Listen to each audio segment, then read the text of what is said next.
Queridos televidentes de Fruta Extraña Televisión, bienvenidos nuevamente a otra edición más. Para esta ocasión tengo el privilegio de encontrarme en una locación muy especial aquí en Manhattan, que se le llama Safe Space Youth Center, localizada aquí en el 24 West de la calle 30, en el segundo piso. Y para el resto de la información yo voy a presentarles la especialista de las instalaciones para que hable al respecto y nos explique de qué se trata todo esto y qué es lo que hacemos aquí. La verdad que yo sé que les va a interesar porque se trata de ayuda para jóvenes que corresponden a la comunidad lesbiana, gay, lesbian, transgender y bisexual, que abarca todos los 4 condados que conforman la ciudad.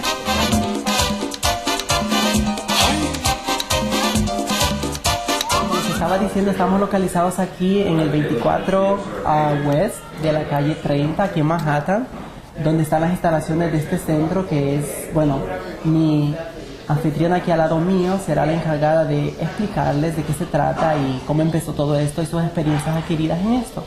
Welcome to Fruta Extraña Televisión, and I really want you to introduce yourself to our show. Well, thank you for having me. My name is Clara Barlisi. I'm the youth specialist here at Safe Space. I've been here for almost 2 years, and I love it. I love working with the young people. I love my job, and I love being here. How you got here? I got here because, I was a theater major in college. I graduated with a bachelor's in theater and women and gender studies. And then I did some acting work, and then I got involved with being a teaching artist. So I ended up working in the South Bronx at a... What is actually the South Bronx? Oiga, gente del Bronx. Well, it's actually the border of Mid-Bronx and South Bronx, so it was over on 163rd Street. Like on Boulevard, around there? By the Grand Concourse, yes. It was a public school 166, junior high school 166. And it was actually a majority Spanish-speaking school, a bilingual school. And it was really great because I was able to work with young people, teaching them acting and art. And then so with that experience, it was just a summer program. And after I completed that program, I gained experience working with young people, teaching them art and acting. And I got a lot of experience from that. I got a lot of motivation, and so then from there I did some volunteer work. I volunteered for Herbert Birch Camp. It's a camp with families living with HIV and AIDS, and I got a lot of experience there working with young people and families. And so I realized that working with young people is something that is very inspirational. It means a lot to me. It makes me feel happy, great, and excited. So then I applied for this job with my volunteer experience, with my work experience, and I started out running workshops here, running drama workshops, art therapy workshops, and then I expanded to running educational workshops, employment-based workshops, identity workshops. Here at Safe Space we have many groups that run every day. We have a trans space where young people identifying as trans come in and feel safe and share ideas and topics. We also have a job spot space where I help young people fill out their resume, job applications, things like that. Help them get set up with job interviews and things of that nature. I also run arts activities and drama activities. I see you're busy all the very time. Busy, very busy. So what is your day off? The weekend. Okay. Tell us about the organization. When did they open up? Did they start? How did they start? Safe Space started in 1919, but it wasn't under the name of Safe Space. Okay, it was another name. And then? Let's cut the history. Okay. You tell me when.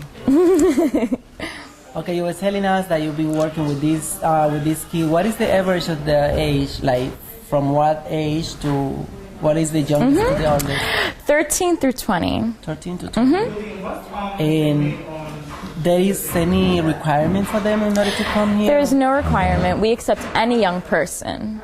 Any young person between the age of 13, any gender, any sexual orientation, race, open to all young people 13 to 20. And this is during the day, not at night time? No, we are open from 11 to 7. Our drop-in hours where the young people could come in is from 1 to 7.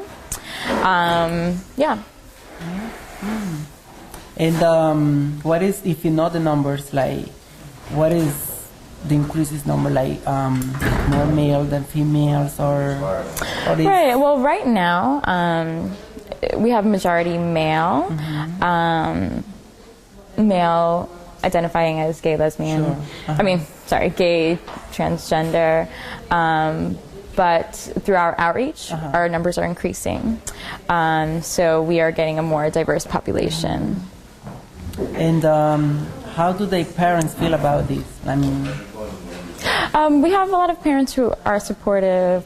At the same time, we do have young people who come here because they don't feel like they can have an open communication with their parents or their guardians. So they come here because they feel safe.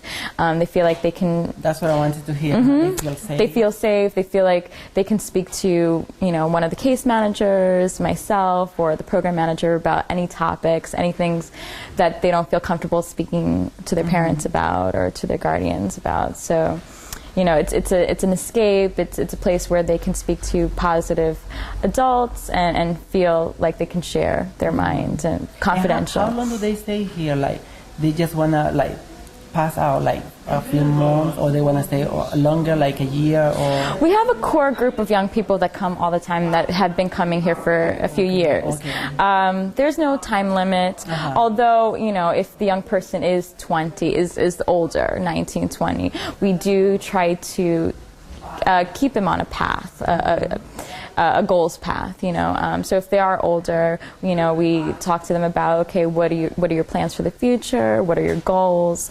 Because we want to prepare them for independence, for adulthood. Okay. So.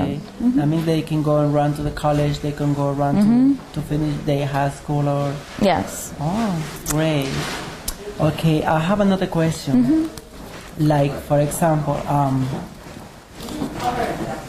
when this group, I mean, you said that you have like 3 different groups, or like male, female, transgender, and all that, right? There's no discrimination at all? No discrimination. They don't, how about between the relation between them? Like, they don't fight, they try to get along each other? Yes, absolutely. And, we provide groups that allow the young people to communicate better. Like, we have cultural diversity groups, we have trans space that is open to all people. Keep them busy, no? That's the Keeping main busy, point. yeah. And also providing activities and groups that are team building activities, groups that are all inclusive. So, we might have a trans space or a women's space, but it's open to everybody. So, so everybody gets to know one another better. And okay, for those people out there that they want to find out about, your space, your installation right here, how they can contact you? If you know the address, phone number, and the web page, you can. Yes, they don't need any referrals or anything. They can just stop by. They can come directly to Safe Space Monday through Friday, 1 to 7.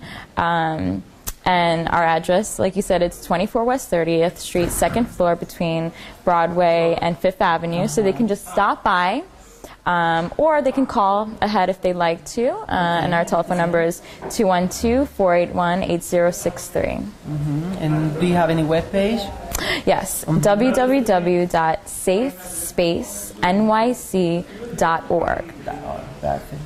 Okay, it was a pleasure for me to have you here, to invite us and be part of you, because once we're here, so we are part of you too. And very happy to have shared all this information, and we're gonna try to, forward to those people out there to, to find out about this, and if you need supporters. So we're gonna try to help you out in that. Queridos televidentes, vamos a regresar con otras personas más que están encargadas con el desenvolvimiento de estas instalaciones y con algunos de los estudiantes participantes, de cuales ustedes conocerán en breves instantes. Por favor, no se muevan de sus asientos, que ya regresamos.